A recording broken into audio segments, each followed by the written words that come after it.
சிறுகதை. தமிழ் வணக்கம். பாண்டுரங்கனை புதுமுகமாக சேர்த்து கொண்டார்கள். மன்னிக்கவும், புதுமுக வகுப்பில் சேர்த்து கொண்டார்கள். அதாவது கல்லூரியில் அவனுக்கு இடம் கிடைத்தது. எப்படி கிடைத்தது என்று கேட்கிறீர்களா? SSLCயில் அவன் வாங்கியிருந்த மார்க்குகளை தெரிந்தவர்கள் நியாயமாக கேட்க வேண்டிய கேள்விதான். ஆனால் யாரை கேட்பது? அவன் தகப்பனாருக்கு சாமர்த்தியம் இருந்தது. அவனுக்கு இடம் கிடைத்தது. அவன் தந்தை அலையாய் அலைந்து யார் யாரையோ பார்த்தார். அவனை விட அதிக மார்க்குகள் வாங்கியவர்களுக்கெல்லாம் கல்லூரியில் இடம் கிடைக்காமல் திண்டாடிய போது பாண்டுரங்கனுக்கு இடம் கிடைத்தது. பாண்டு புதுமுக வகுப்பிற்கு போய் கொண்டிருந்தான். பல விஷயங்களையும் கற்றுக்கொண்டான். உடை விஷயத்தில் மிகுந்த அக்கறை செலுத்தினான்.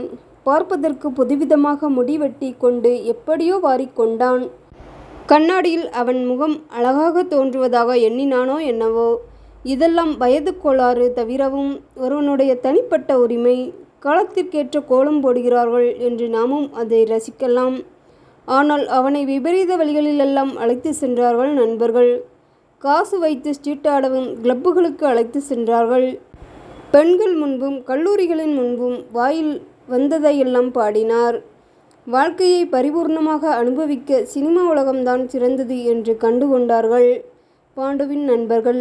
ஆனால் அந்த உலகத்தை அவ்வளவு சுலபமாக அடைய முடிகிறதா? நாடக உலகில் ஒரு காலை வைத்தால் அடுத்த காலை வெகு சுலபமாக சினிமா உலகில் வைத்து விடலாம் என்று நம்பினார்கள். நாடகத்திற்கான கதை வசனத்தை ஒரு வாரத்திற்குள் எழுதி தருவதாக எத்திராஜ் ஒப்புக்கொண்டான். பாடல்கள் ஏற்றவும் மெட்டு அமைக்கவும் சுந்தரேசன் முன் வந்தான். டைரக்ஷன் பொறுப்பை எட்வர்டிடம் ஒப்படைத்தார்கள். 10 தினங்களில் ஒத்திகை தொடங்கியது. பாண்டுவால் கல்லூரிக்கும் போய்கொண்டு நாடகத்தையும் கவனித்துக் கொள்வது கஷ்டமாக இருந்தது.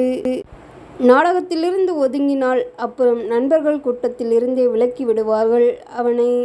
எனவே கல்லூரி படிப்புக்கு முழுக்கு போடுவது என்று தீர்மானித்தான் பாண்டு. அன்று கடைசி நாளாக கல்லூரிக்கு போகலாமெனச் சென்றான். வகுப்பில் முதல் பாடல் தமிழ். மணி அடித்த 2 நிமிடத்திற்கெல்லாம் கோட் சூட் டை முதலியவை அணிந்து கொண்டு சுமார் 30 வயது மதிக்கக்கூடிய ஒருவர் வகுப்பறையில் நுழைந்தார். ஆசிரியருக்கான மேடையில் ஏறி நின்று கொண்டு, என் அருமை மாணவர்களே, இன்று முதல் நான் தான் உங்கள் தமிழாசிரியர் என்று ஆங்கிலத்தில் கூறி தம்மை அறிமுகம் செய்து கொண்டார். அவர் நடை உடை பாவனை எல்லாம் ஆங்கில பேராசிரியர் என்றால் நம்பலாம் போலிருந்ததே தவிர அவருக்கு தமிழ் தெரியும் என்று ஒப்புக்கொள்ள முடியவில்லை. ஆனால் அவர் ஆங்கிலத்திலும் MA, தமிழிலும் MA, கல்லூரியில் 2மே கற்பித்தார். அவர் பெயர் குணாளன். எல்லா மாணவர்களும் அதிசயத்துடன் அவரை பார்த்தார்கள். முதலாக ஒரு குரலை விளக்கத் தொடங்கினார். வழக்கத்திற்கு மாறாக வகுப்பில் அமைதி நிலவியது. மாணவர்களுக்கு ஏற்கனவே தெரிந்த குரலைத்தான் அவர் விளக்கினார். ஆனால் அதில்தான் அவ்வளவு நயம், எவ்வளவு இனிமை, எத்தனை அர்த்தங்கள்! மெய்மறந்து உட்கார்ந்திருந்த மாணவர்கள் முன்பு வள்ளுவர் பெருமானை தோன்றி போதித்ததைப் போலிருந்தது. நேரம் சென்றதே தெரியவில்லை. அன்றுதான் கடைசி என்று தீர்மானித்திருந்த பாண்டு மறுநாளும் கல்லூரிக்கு சென்றான். அடுத்த நாளும் சென்றான். அடுத்த வாரம் முழுவதும் சென்றான். ஆனால் தமிழ் வகுப்பு முடிந்ததும் கல்லூரியை விட்டு போய்விடுவான். பாண்டு மட்டுமல்ல, எல்லா மாணவர்களுமே தமிழ் வகுப்பை மிகவும் அனுபவித்தார்கள். குணாளன் அறைக்குள் நுழைகையில் ஆசிரியர் நுழைவாக யாரும் நினைக்கவில்லை. தமிழ் மொழியே மனித உருக்கொண்டு வருவதாக பார்த்தார்கள். மணிமேகலை, சிலப்பதிகாரம் முதலியவைகளை அவர் கற்பிக்கையில் தமிழ் மழையாக பொழிந்தது. மெல்லிசை, மேல்நாட்டு இசை, சினிமா பாட்டுகளை எல்லாம் ரசித்து கொண்டிருந்த இளைஞர்களின் செவிகளில் தமிழ் அமுதாக பாய்ந்தது. காதல் டுயட்டுகளை முணுமுணுத்து கொண்டிருந்த காளைகளின் உதடுகள் நாலடியாரையும் பாரதிதாசனையும் மெல்லத் தொடங்கின. எல்லா மாணவர்களையும் விட பாண்டு தமிழுக்கு அடிமையானான். குணாளனைப் போல ஒரு தமிழாசிரியராக வேண்டுமென்று அவனுள் ஒரு ஆசை பிறந்தது, ஒரு வெறியே பிறந்தது என்று கூட சொல்லலாம். நாட்கள் செல்லச் செல்ல அவன் போக்கில் புதிய மாற்றமும் திருப்பமும் ஏற்படத் தொடங்கியது. ஆசிரியராக போகும் தான் முதலில் தன்னை தூய்மையாக்கி கொள்ள வேண்டுமென்று நினைத்தான். அதன் பலனாக முதலில் சிகரெட் பிடிக்கும் பழக்கத்தை கைவிட்டான். நண்பர்களுடன் சேர்ந்து பெண்கள் கல்லூரி முன்பு அடிக்கடி நடமாடுவதை நிறுத்தினான்.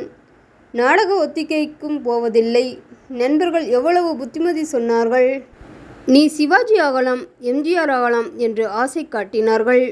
நான் குணாளன் ஆக வேண்டும் என்று கூறிவிட்டு அந்த கூட்டத்துக்கே ஒரு முழுக்கு போட்டு விட்டேன். எல்லாவற்றையும் விட அவன் செய்த மகத்தான காரியம் பிரபாவின் காதலை அவன் புறக்கணித்ததுதான். பக்கத்து வீட்டிற்கு குடி வந்தவள் பிரபாவதி. நல்ல அழகி. பெண்கள் கல்லூரியில் படித்து கொண்டிருந்தாள். ஒரு சமயம் பாண்டுவிடம் ஏதோ நோட்ஸ் இரவல் வாங்க வந்தாள். பிறகு அடிக்கடி வந்து கொண்டிருந்தாள். இருவரும் இயல்பாகவே பேசி பழகினார்கள். சில மாதங்கள் கழித்து ஒரு நாள் பாண்டுவிடம் தன் காதலை வெளிப்படுத்தினாள் பிரபா. இதை நான் ஆதரிக்க முடியாது என்றான் பாண்டு. ஏன், நான் அழகாக இல்லையா என்றாள். நீ அழகிதான் பிரபா, ஆனால் நான் காதலிப்பதற்கில்லை. ஏனோ நான் ஆசிரியர் பணிக்கு போகப் போகிறேன். ஆசிரியர் பணிக்கு போகிறவர்கள் காதலிக்கக்கூடாதா என்ன? ஆசிரியர்களுக்கெல்லாம் நெஞ்சம் கிடையாதா? அப்படி இல்லை. நம் நாட்டு வழக்கப்படி கற்று முடித்த பின்பு காதல் என்பதை நான் ஆதரிக்கிறேன். இதைத்தான் பின்னால் என் மாணவர்களுக்கு நான் அறிவுறுத்துவேன். நான் ஆசிரியரானதும் என் மாணவர்கள் யாராவது காதல் கீதல் என்றால் நிச்சயமாக அவர்களை கண்டிப்பேன். இப்பொழுது நானே காதலித்தல், அப்புறம் எனக்கு அந்த உரிமை ஏது என்றான் பாண்டு. அதுவரை என் வீட்டில் காத்திருக்க மாட்டார்கள்.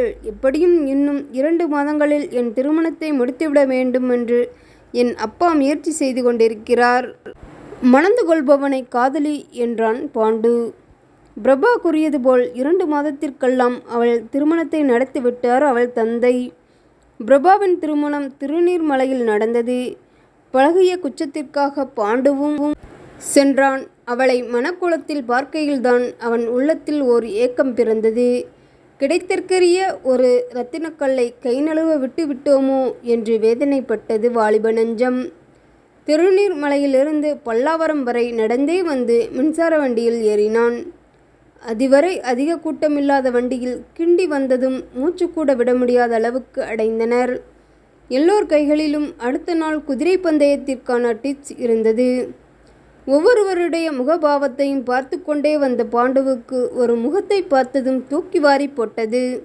குணாளன். பாஞ்சாலி சபதத்தில் சூதாட்டத்தின் கொடுமையை பற்றி விளக்கிச் சொன்ன தமிழாசிரியரின் கையிலும் ஒரு ரேஸ் டிப்ஸ். உதய சூரியன் போல் செஞ்சுடர் வீசிக்கொண்டிருந்த கோபுர கலசம் திடீரென்று குப்பையில் விழுந்து புழுதில் உருண்டாற்போல் தோன்றியது பாண்டுவுக்கு. கையில் அந்த புத்தகம் இல்லாமல் வேறு ஒரு ஸ்டேஷனில் அவர் ஏறி இருந்தால் அவரை அழைத்து தன்னுடைய இடத்தை கொடுத்திருக்கக்கூடியவன்தான். இப்பொழுது நிற்கட்டுமே என்று தோன்றிற்று. மாம்பழம் வந்ததும் குணாளன் இறங்கினார். பாண்டுவும் இறங்கி அவர் பின்னாலேயே சென்றான். ஸ்டேஷனை விட்டு வெளியே வந்ததும் ஒரு கடையில் சிகரெட் வாங்கி பற்ற வைத்து கொண்டு நடந்தார். இது பாண்டுவுக்கு 2வது அடியாக இருந்தது. அவர் பின்னாலேயே நடந்தான். கொஞ்சம் நடமாட்டம் குறைந்திருந்த இடத்துக்கு வந்ததும் சார் என்றான் பாண்டு. திரும்பி பார்த்த குணாளன், ஓ பாண்டுரங்கனா என்றார். பாண்டுவுக்கு என்ன செய்வதென்றே தெரியவில்லை. எங்கேப்பா போயிட்டு வருகிறாய் என்றார் குணாளன். எனக்கு வர இருந்த ஜாக்பாட்டை இன்னொருத்தன் கொண்டு போவதை பார்த்துட்டு வருகிறேன் சார் என்றான். அப்படியென்றால் உங்களால் என் வாழ்வே வீணாகிவிட்டது சார் என்றான். குணாளன் அவனை ஒரு தினுசாக பார்த்தார். பிறகு நீ என்னப்பா சொல்கிறாய் என்றார். தான் அழிவு பாதையில் போய்க் கொண்டிருந்ததையும் படிப்பையே விட்டுவிட தீர்மானித்திருந்ததையும் அவருடைய தமிழால் கவரப்பட்டு தானும் ஓர் ஆசிரியராக வேண்டுமென்று முடிவு செய்ததையும் ஆசிரியராவதற்கு முன்னால் தன்னை தூய்மைப்படுத்தி கொள்ள வேண்டுமென்று கெட்ட பழக்கங்களை உதறிவிட்டு அறநெறியில் நடக்கத் தொடங்கியதையும் சொல்லிக்கொண்டே வந்தான். ஆச்சரியத்துடன் எல்லாவற்றையும் கேட்டுக்கொண்டு வந்தார் குணாளன். கடைசியாக பிரபாவின் காதலை தியாகம் செய்ததையும் இப்பொழுது அவள் திருமணத்திற்கு சென்று வருவதையும் கூறினான். என்னால் தான் நீ தவறான பாதையில் செல்லாமல் திருந்தினாய் என்கிறாயே என்றார் குணாளன். சத்தியமாக உங்கள் தமிழ்தான் சார் என்னை மாற்றியது. பாண்டு, எவ்வளவு மகிழ்ச்சியாக இருக்கிறது தெரியுமா? உண்மையில் நான் மிகவும் பெருமைப்படுகிறேன். நான் வருத்தப்படுகிறேன் சார். நீ ஏன் வருத்தப்பட வேண்டும்? மின்னுவதெல்லாம் பொன்னென்று நினைத்து உண்மையான பொன்னை இழந்து விட்டேன் சார் என்றான் வருத்தத்துடன். ஒன்றும் புரியாமல் அவனை பார்த்தார் குணாளன். நீங்கள் இவ்வளவு அக்கிரமம் செய்யும் பொழுது நான் பிரபாவின் காதலை ஏற்றுக்கொண்டிருக்க கூடாதா என்று கூறியவாறு அவர் கையில் இருந்த ரேஸ் டிப்ஸையும் சிகரெட்டையும் காண்பித்தான். குணாளன் தன் கையில் இருந்தவைகளையும் பாண்டுவையும் மாறி மாறி பார்த்தார். நானும் உங்களைப் போல என்று ஏதோ சொல்லத் தொடங்கினான் பாண்டு. வேண்டாம் பாண்டு, தமிழ் ஒருவனை உயர்த்த வேண்டுமே தவிர தாழ்த்தக்கூடாது. நானும் உன்னைப் போலவே என்னை தூய்மைப்படுத்திக் கொள்கிறேன் என்றவாறு சிகரெட்டையும் டிப்ஸையும் வீசி எறிந்தார்.